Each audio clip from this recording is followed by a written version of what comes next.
नमस्कार। श्राद्ध की कहानी।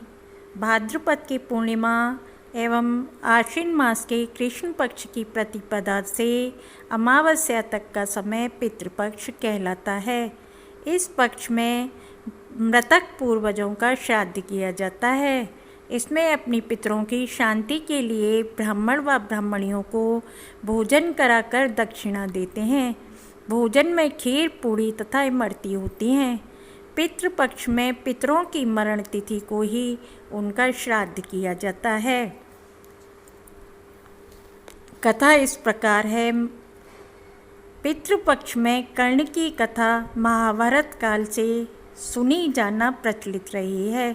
महाभारत युद्ध के समाप्त होने पर वीर गति को प्राप्त हुई कर्ण की आत्मा जब स्वर्ग में पहुंची तो उनको भोजन में सोने, चांदी, हीरे और जवाहरात परोसे गए।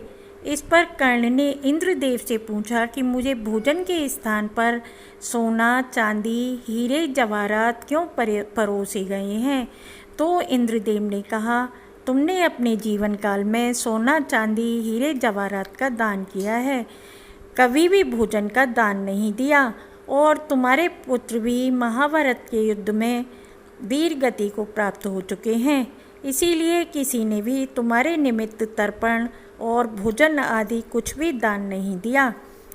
तब कर्ण ने इंद्रदेव को बताया कि उन्हें अपने पूर्वजों के बारे में कोई जानकारी व ज्ञान नहीं है, इसलिए वह कुछ भी दान नहीं कर पाए। यह जानकर इंद्र ने कर्ण को उनकी गलती सुधारने का मौका दिया और 16 दिन के लिए कर्ण को पृथ्वी पर वापस भेजा। जब 16 दिन के लिए कर्ण पृथ्वी पर वापस आए तो अपने पूर्वजों को याद करके विधि विधान पूर्वक उनका तर्पण किया तथा भोजन करवाकर दान दक्षिणा देकर उन्हें विदा किया।